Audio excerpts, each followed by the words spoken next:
Pasan nga nabuhat, no? We all know that we have been justified through faith. We are, by grace, we have been saved, no? We all know that, but papakutana is, kinahanglan pa man diha ko na ito, i-confess ko mga sala.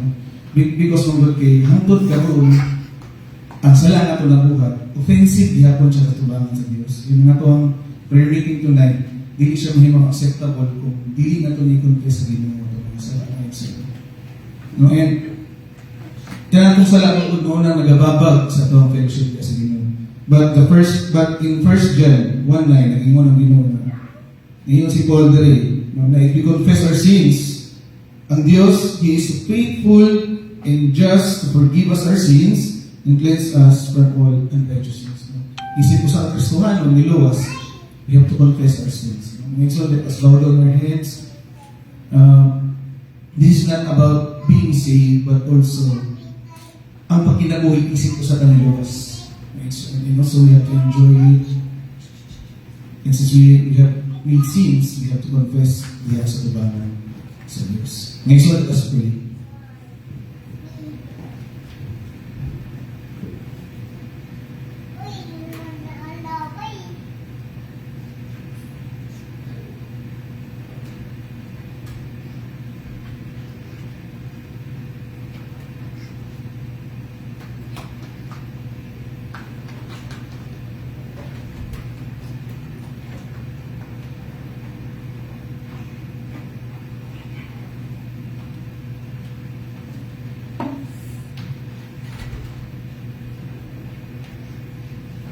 Oh, Heavenly Father, Lord, we are so blessed tonight, Lord.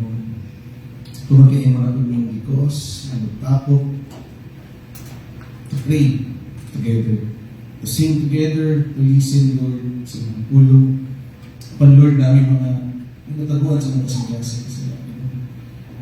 Alam mo kining ginasugit sa mga karoon ng Diyos with a hope, Ginoo nga maging kawang ang mga prayer meeting ito.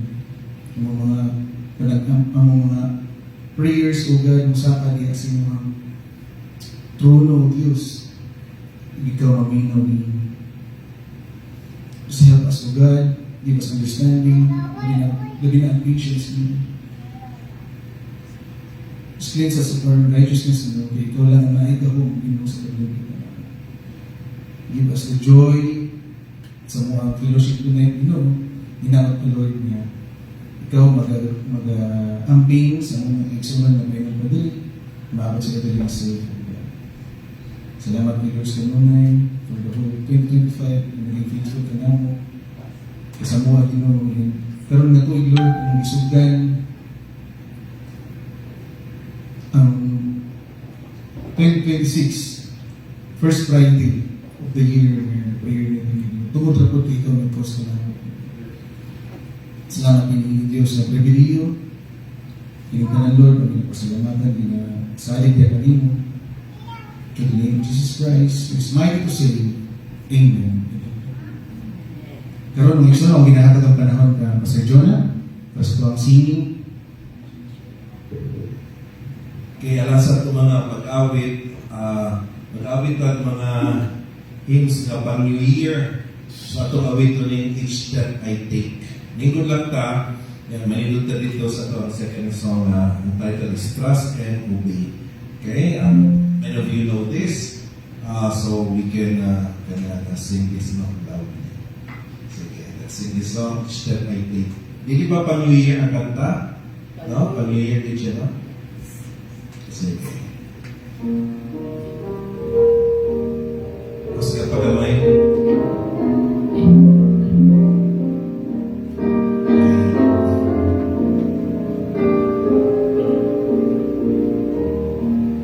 Verse 1. Each step I take, my Savior goes before me, and with His loving hand, He leads the way. Then with each breath I whisper, I adore Thee. Oh, what joy to walk with Him each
in God, no matter come what may.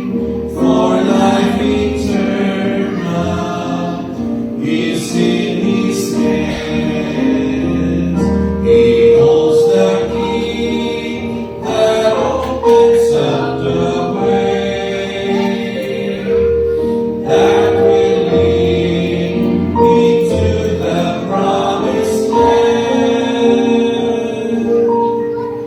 Each step I take, I know that He will guide me to higher ground.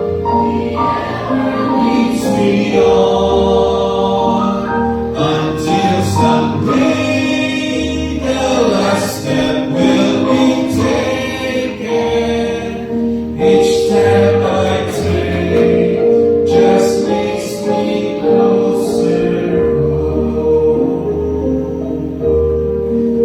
Wonderful kaya kanta at uwi doon ang ikaduha na song. Ang title is Trust and Obey. The song step as we sing this song together.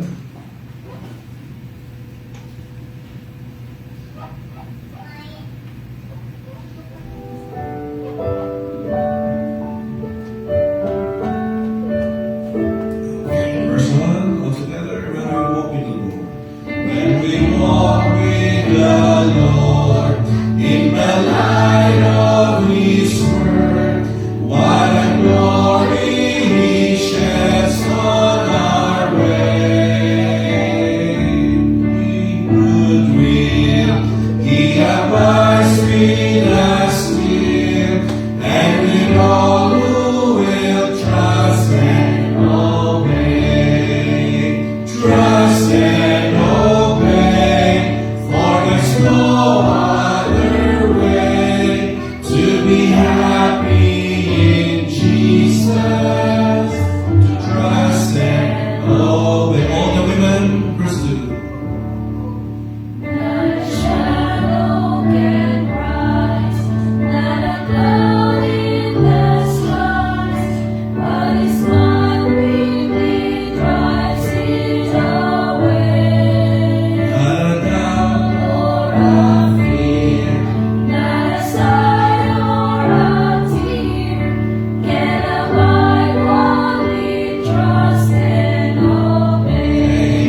come into your word, and that, Father, kini nga makata will have a deeper and a more clear meaning of what this means, because, Lord God, kini makata will really reflect kung sa amo ang pagkatunan karon.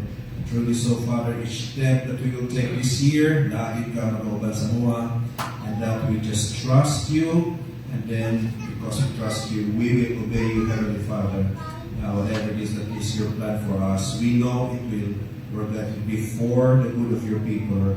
So, Father, Lord, now we ask that you enlighten our minds to the power of the Holy Spirit as we come to your word, that you speak through me, and that you enable me, Heavenly Father, to make your word very clear to all of us today, oh God. Please, I pray in Jesus' name. Amen. I would like us to open our Bibles to Joshua chapter 1, verses 1 to verse 9. So, nangita ko verse na pag New Year. O tulo man ako na ibawaan, kining Joshua chapter 1, verses 1 to 9. Ito akong giwali the other day, the other Sunday, katong Philippians chapter 3. Yang katong continuation sa tuang last Sunday, the other Sunday service, which is katong Hebrews chapter 12, manang tulong nga passages as far as I know nga pang New Year.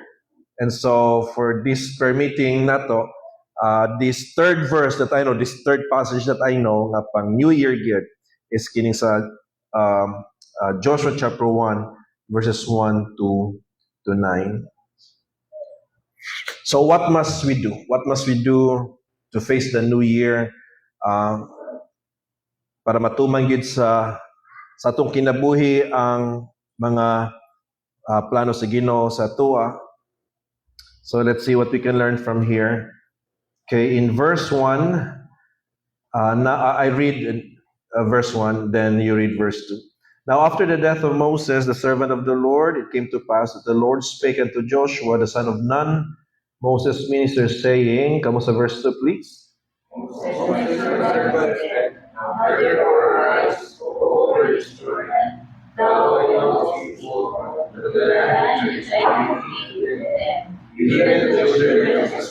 Okay, ako sa verse 3, every place that the sole of your foot shall tread upon, that have I given unto you, as I said unto Moses. Come sa verse 4.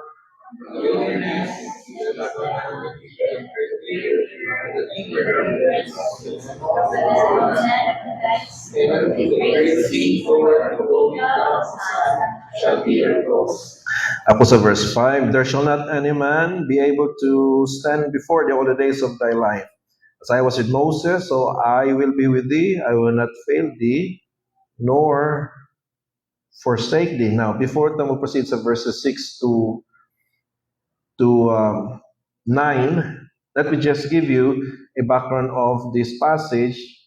And the background is found in verses 1 to 5. And so we have here, anong pang New Year gini siya nga passage because, di ba, pag New Year, meaning, may labay na ang previous year, nakalampas ito sa previous year, nahuman na itong mga nahuman, and then we're entering now into a new year, and we don't know what to expect, we know what will happen, and you can really see na kining murag inanak pod ang hitabo dinhi because ang hitabo dinhi manggod is kanang nalampasan na nila ang katong wilderness nga experience nila, nakatabok na sila itong seeing gitunga sa Ginoo,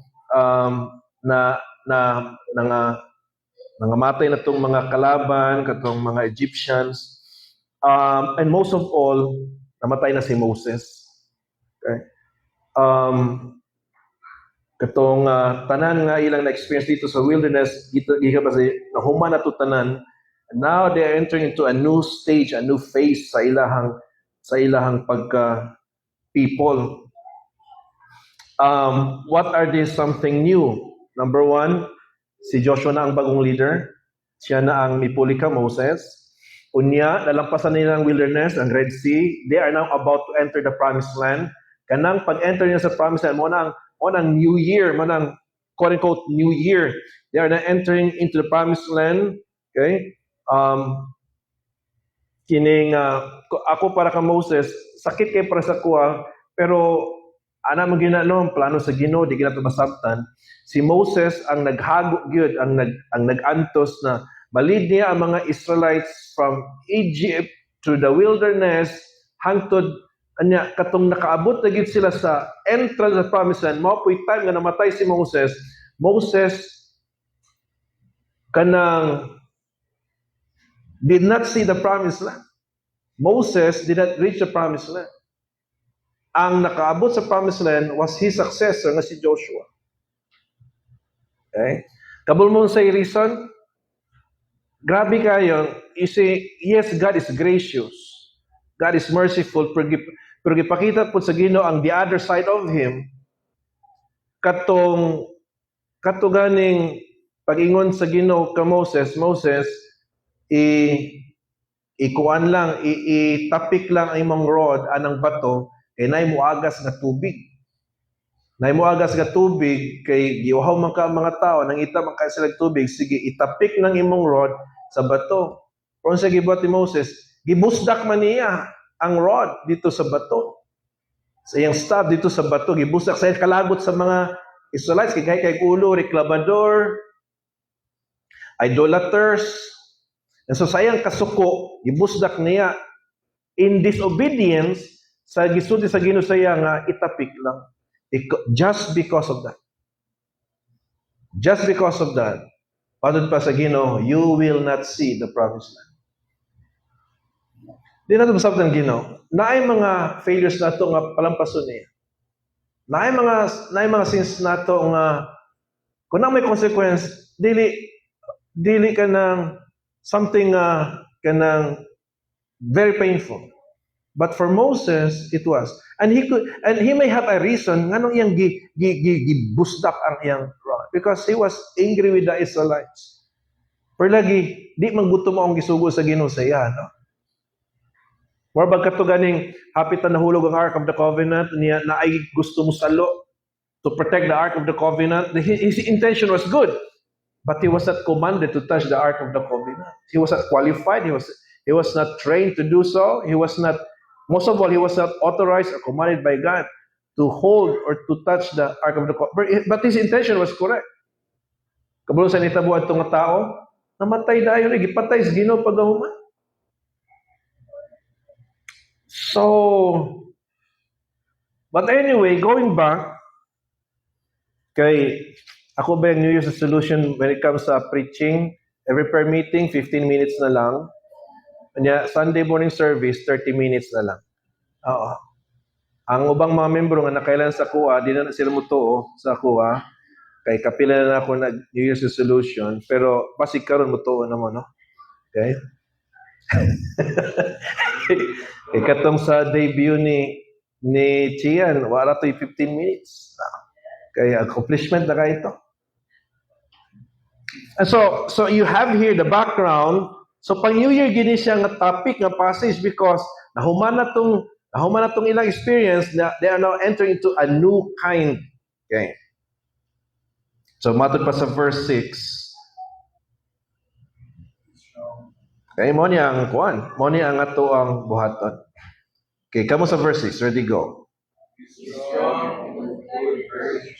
For these people shall divide by inheritance, and which shall share the brothers with them. Okay, ako sa verse 7, only be thou strong and very courageous, that thou mayest observe to do according to all the law which Moses my servant commanded thee. Turn not from it to the right hand or to the left, that thou mayest prosper whithersoever thou goest. Kamo sa verse 8. The book of the law shall not depart from thy mouth.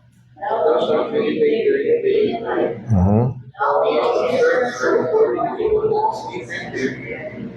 For then thou shalt make thy prosperity, and thou shalt have good success. Altogether sa verse 9, have not I commanded thee, be strong and of very good courage, be not afraid, neither be thou dismayed. For the Lord thy God is with thee, whithersoever thou goest. Gusto na ko therefore karon to end this message by highlighting unsang instruction sa Ginoo kan Joshua. Joshua, kay bag-o na ni ngayuta nga inyong sudlan, marabag humanap tanan, nangagi na to, kalimti na to, now you enter into a new stage, a new phase. Okay, so mo ni ang gusto na ko ang ginayon sa Ginoo, remember these things. So mao po ni sa to karon, we are now leaving 2025 behind us. We are entering into a new year. So katong gisulti sa Ginoo kan Joshua, mao po ang ginasulti sa Ginoo karon. And what is that? Number 1, ayaw kahadlok. Okay? Do not be afraid. Be strong and be very courageous. Ay kahadlok. Okay? Kaya ang reason nga gihatag sa Ginoo, because I will be with you. Mas kayo sa tuwa, because di lang that God is with us, God is in us. Nakanindot din ha. So wherever we go, God is with us because He is in us. Kung sa kuasa man ta, napo dito ang Ginoo because He's living the inside of us. So, manang matod pa sa verse 6, be strong and of a good courage. Giotro na pod sa Ginoo sa verse 7, only be thou strong and very courageous. Ay God, no. Be concerned, yes, but don't be afraid. Don't panic. Don't be anxious. Don't worry. Isugod pa sa Ginoo nga di mag-worry. Sala ba yung mag-worry? Okay? And the reason why we worry, because we wanted to control things that we cannot control. Kung sa ilhanan na yun, that we are controlling people because we worry a lot. People who try to control, they worry a lot. Pero ang tao nga kabalo mo release are people who are kining at peace, joyful, nga naman, because when they release, they are trusting the Lord. So do not be afraid. Are you afraid of 2026? Why should you be afraid? Why should you be afraid? Nalampasan ba natong 2025? Nalampasan nato ang kung unsa na edad mo karon, nalampasan nimo to tanan. I'm 53, nalampasan ako ang 53 years. Karon pa ta mahadlo sa Ginoo. Kana mag-worry, mura man tagway Ginoo ano kung mag-worry, ano mag-worry man ta kana may Ginoo, right? Mano sa sulti na ko sa akong wife, although nagagrow me together sa mo ang pag-trust sa Ginoo. Pero na kay ang wife ang mas warrior kaysa sa husband. Kay ang ngano pud bitaw na ngano man ang babae man mas nag-worry kaysa husband, kay ang husband ugoy pakialam gud no. So ang wife mas concerned sa safe pagkaon, safe napabay pagkaon sa ref, etc. Husband kay sige lagdulag basketball ana. So we've grown how to trust in the Lord. Be strong and of good courage. And second, ayaw binato kalimtan ang pag-delight, ang pag-meditate, ang pagpaminaw, ang pag-take in sa Word of God.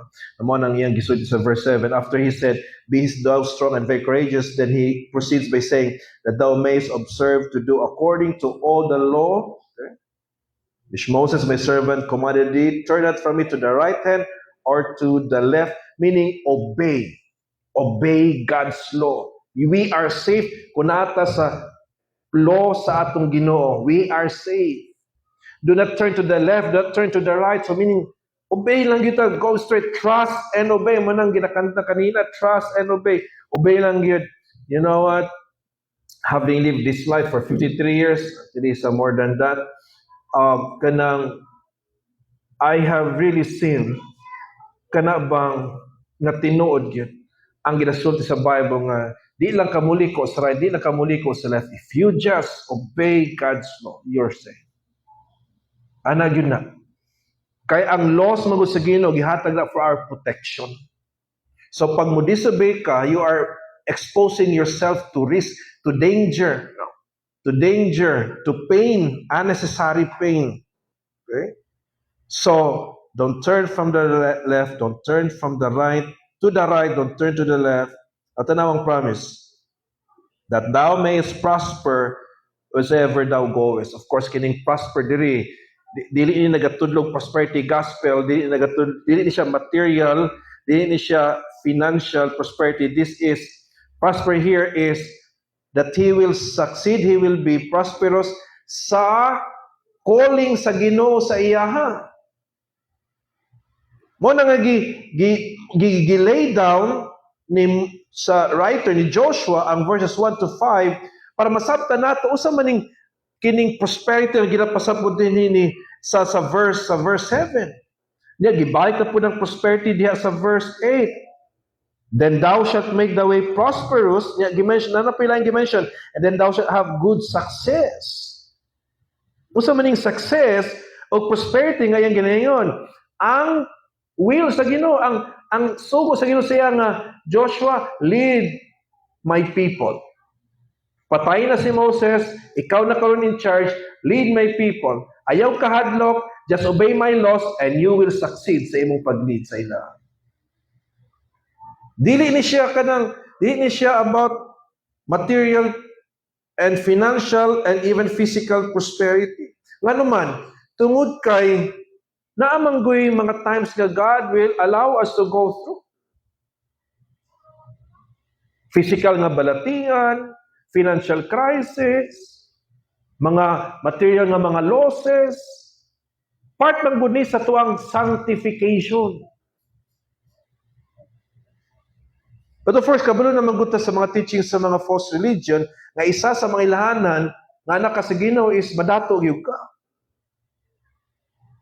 Nga bawal sa Kristiyan ang magkasakit, basta anak ka sa Ginoo, di ka dapat magkasakit. Katong na kuan si Mrs. na diagnose nga na siya COVID during sa pandemic. Natoy, remember there before, ngayon na, Ate Russell, basta anak sa Ginoo, di na magkasakit. Awa pa dito siya na-diagnose, magnahadlok ng si Mrs. ba kay expose siya kanunay sa mga pasyente dito kay required to duty manggihapon sila god. So, kurban ako Mrs. basta may COVID. Ate Russell, basta anak sa Ginoo, magkasakit. Siya na yung nagkasakit. So, asa naman to yung doctrine, asa naman to yung theology? Kay kini magong prosperity diri o great success is katong kuan sa Ginoo, katong iyang gisugo kang Joshua. He will succeed, he will prosper sa calling sa Ginoo sa iyang kinabuhi. So ang Ginoo nay plano sa inyo nay plano sa tuwa this year. Kundi lang ta mahadlokon, kumuobey lang ta sa law sa Ginoo, o prosper gyud mo, succeed gyud mo sa calling sa Ginoo sa inyo this year. O anong pasabot din ha? Because I know, ang mga religion nga nagatudlog prosperity gospel, paborito kay nila ni nga passage. Pero mo lagi nga magka-problema ta kung di nato i-interpret ang verse according to its background or context. Oh, sa Bible schools, mag-second year naman tong mga first enrollees nato. Naay hermeneutics nga subject dito matudlo kung saan pag-interpret sa Bible sa tama nga way para dili mo come up ning mga false nga mga teaching. Okay, sa verse 8, gi-emphasize na po, gibalik na po sa Ginoo, this book of the law shall not depart out of thy mouth, but thou shalt meditate therein day and night, that thou mayest observe to do according to all that is written therein. For then thou shalt make thy way prosperous, and then thou shalt have good success.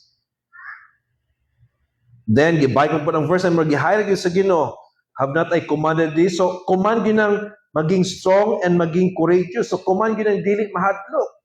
Command yun sa Ginoo, nga di ta magpanic, maging anxious. Be not afraid, neither be thou dismayed, for the Lord thy God is with thee, whithersoever thou goest. Okay. Mo nang reason nga hindi ta mahadlok. For the Lord thy God is with thee, bisag asa ta moadto. Ayaw lang gyud simang sa pulong sa Ginoo. Ayaw simang sa right, ayaw simang sa left. Just obey God, trust in Him, trust na dili gyud kaniya biyaan this year. And so, this would be a good way to start the year, being reminded about aning mga butanga. And so, was Joshua successful? Yes, he was successful. He was able to lead the Israelites pasulod sa promised land. Unya, he did well kay katong mga Israelites ka nahadlok sa mga tao ang iyang first test was Jericho.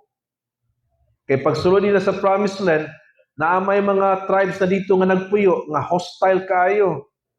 Hostile kayo, hate kayo nila ang mga Israelites, ang mga Hebrews. Ang first test niya was Jericho. Katong mga spies nga gipadala ni Joshua sa mga kuan, gipadala niya dito para mo sulod sa Jericho in secret. Okay? Madod pa nila, hadlok mi kay ang mga tao sa Jericho, mga giants. Pero si Caleb, nga amigo ni Joshua, kaya nato ni Joshua. Okay? That's why they were able to conquer Jericho. Giobey nila ang sugo sa Ginoo nga unsa man. Tuyoko nila ang Jericho outside the walls of Jericho 7 times. Okay? So they trusted the Lord. He trusted the Lord. He led the Israelites dito sa promised land. Okay? So he was prosperous, no? He was successful just as what God had promised him.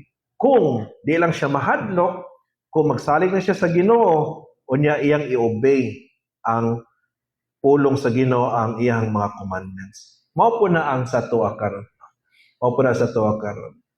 Okay, so ang Ginoo magapanalangin sa tuwa o gunta nga kining ako ang gi-share sa inyo ha karon would kana ganing inspire you and grow your faith as we enter another year, no, sa atong kinabuhi, year 2026. Ampo ta? Ama na mga langiton, salamat gyud kayo Lord because nakita namo Father ang similarities sa experience ni Joshua o ang amo ang experience karon na the idea Father na we will live 2025 and now we're entering into a new year sa among kinabuhi. Ang imong gisugo kang Joshua, Lord God, is still the same sa mua karon. Dili mi mahadlok, but we will be of good courage and we will, Heavenly Father, be strong. Because ang imong promise, simple lang yun, you will be with us wherever we go. You will be with us. Mao na mong panghawakan, Lord God, ang imong ever-abiding presence sa among kinabuhi.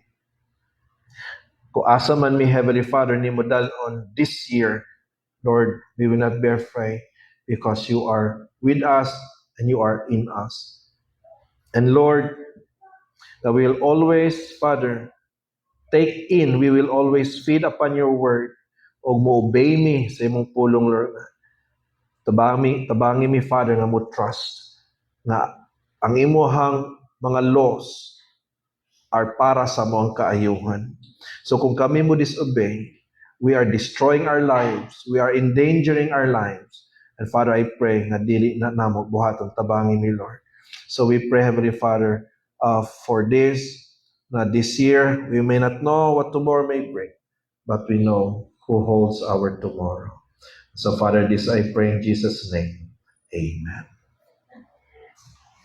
Ato ta sa prayer time, Badras. Praise God.